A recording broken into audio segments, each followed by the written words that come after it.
Hablábamos la semana pasada, después de una marcha por salud, hubo despidos en el Sommer, en el Posada, la situación del Bonaparte, el Garrahan parece en la mira, etc. Y decían, bueno, el fin último del gobierno es que la salud sea un negocio y que quede 100% en manos de los privados, corriéndose el Estado, y el que no pueda pagar la atención, bueno, que se embrome. No habrá hecho los méritos suficientes como para tener una atención digna y poder seguir con su vida, mejorar la calidad de vida, lo que fuere. En materia de salud, plantean eso. En materia educativa, entienden que el gobierno tiende a lo mismo, universidades privadas, aranceladas, y que el Estado se corra de aquí a un tiempo. Totalmente. El objetivo del gobierno, y lo ha dicho, después a veces por la propia dinámica de los acontecimientos, porque del otro lado, bueno, hay una oposición, hay resistencia, etcétera, después va y vienen los dichos, pero lo ha planteado abiertamente, bueno, arancelar las universidades, ir a fondo, ¿no? con la cuestión del arancelamiento, esto que recién planteábamos del traspaso a las provincias, bueno, como también lo ha dicho y lo hace en salud, bueno, que las provincias, esto ya ha pasado en Argentina. Pasó mucho, bueno, el menemismo se caracterizó por quitar responsabilidades a nación y tirársela a las provincias, muchas veces sin transferir los recursos, que ahí está la clave. La mayoría de las veces de esa manera, ¿no?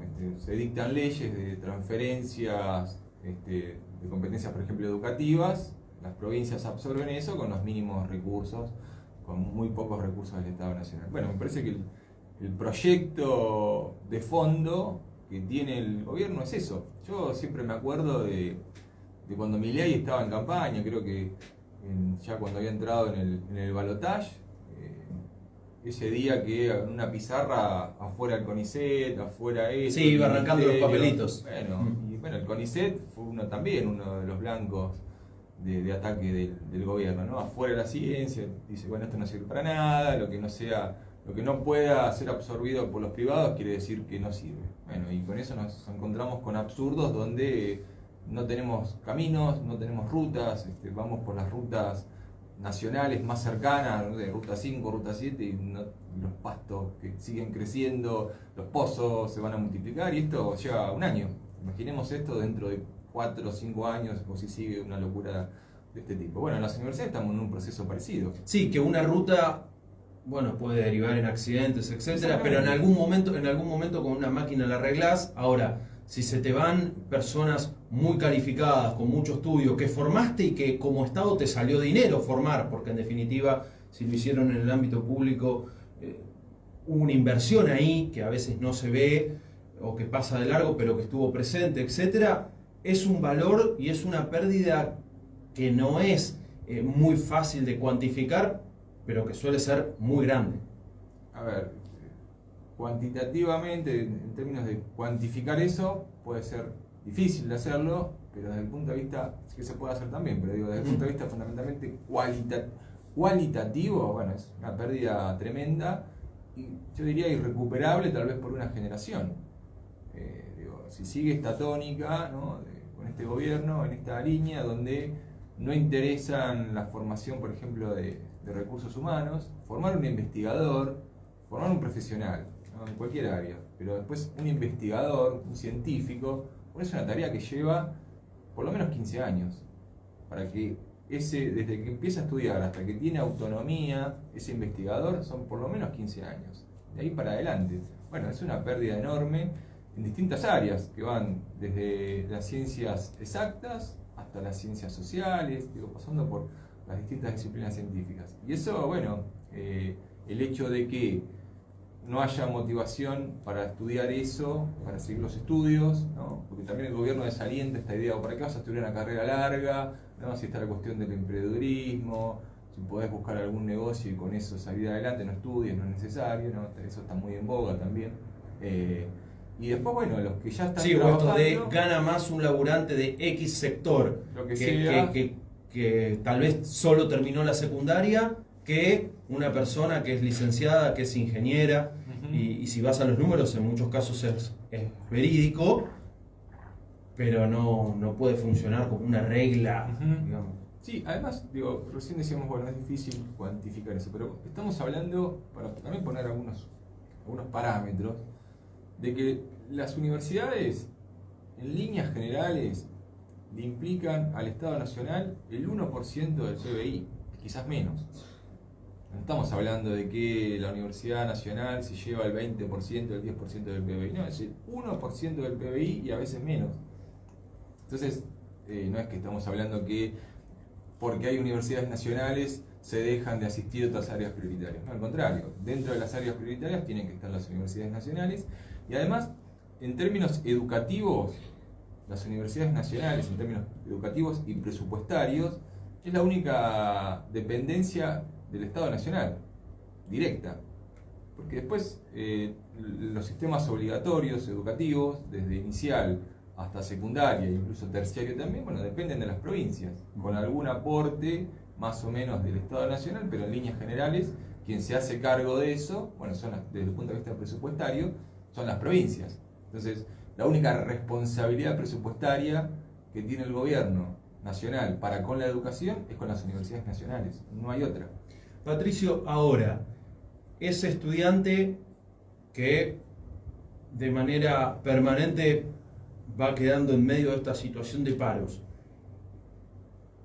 que tiene la posibilidad de en algún momento pasarse a una universidad privada para poder cursar con normalidad, lo hará.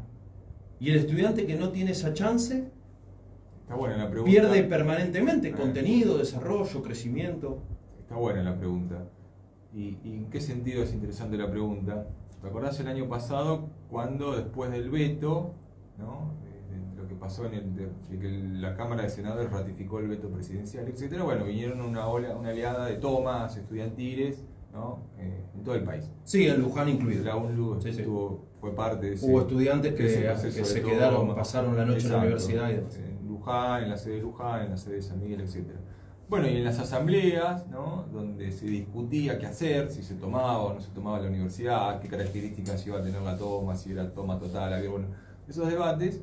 Bueno, ahí había estudiantes que pedían la palabra y planteaban esta idea, ¿no? Bueno, pero yo, si la universidad está tomada y la universidad está cerrada, pierdo el derecho a estudiar.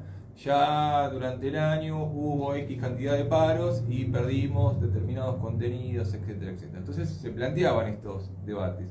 A veces, bueno, genuinamente, otras veces con determinados intereses, etc. Pero el debate estaba bien planteado y es un debate público, ¿no? Entonces, ¿qué digo yo respecto a eso? Por un lado, no podemos responsabilizarnos, ni los docentes, ni los no docentes, que en este caso llevamos adelante una medida de fuerza, por esta situación. Porque, bueno, claramente la responsabilidad del gobierno nacional, que ni siquiera te convoca una paritaria, ni siquiera te ofrece un presupuesto para que las universidades puedan cumplir sus funciones sustantivas, etc. Entonces, primer responsable, el gobierno. Punto 1. Punto 2, fíjate que a pesar de todo ese proceso de lucha, de paro, de tomas de facultades, de universidades, en todas las universidades se cerraron los cuatrimestres, ningún estudiante quedó libre, los contenidos de alguna u otra forma se recuperaron, los docentes siempre desplegamos un conjunto de estrategias, ¿no?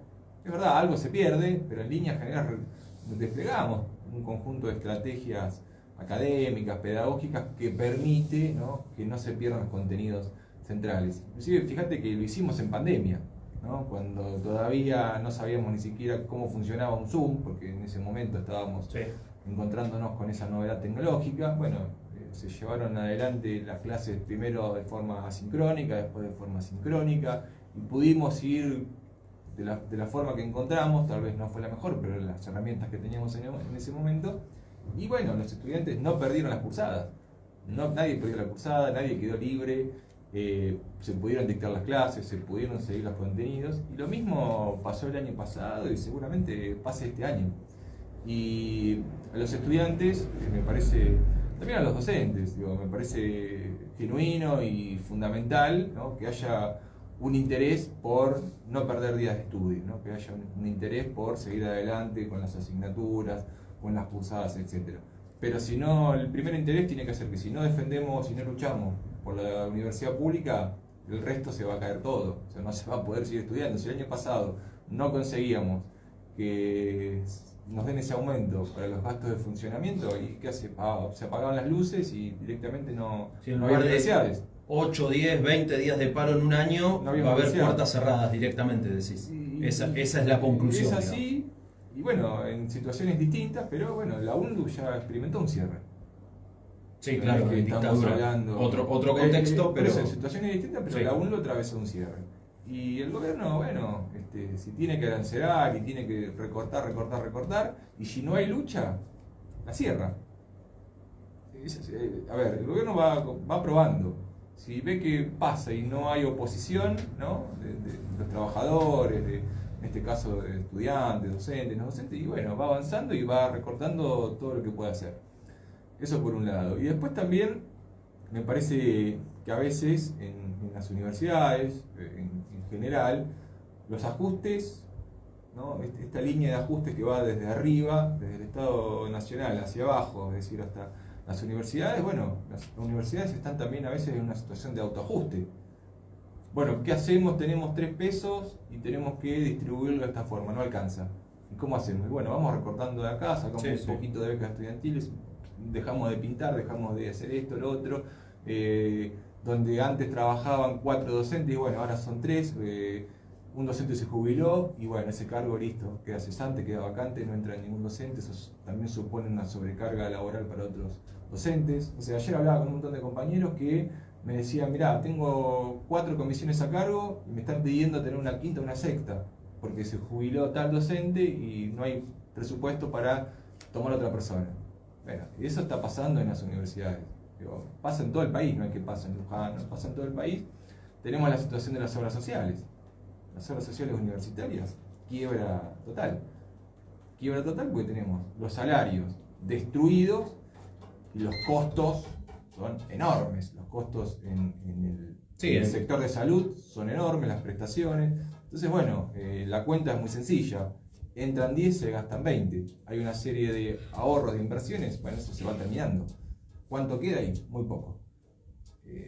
Hay un montón de situaciones que son muy complejas, que no es solamente la repercusión, que es muy importante, pero no es solamente que repercute en el bolsillo del docente en este caso. En eso se va replicando en múltiples aristas. Y por eso yo digo que la conclusión no es nada automática, las cosas hay que construirlas, hay que verlas en situación y en contexto, pero si no hay lucha, vamos a estar peor.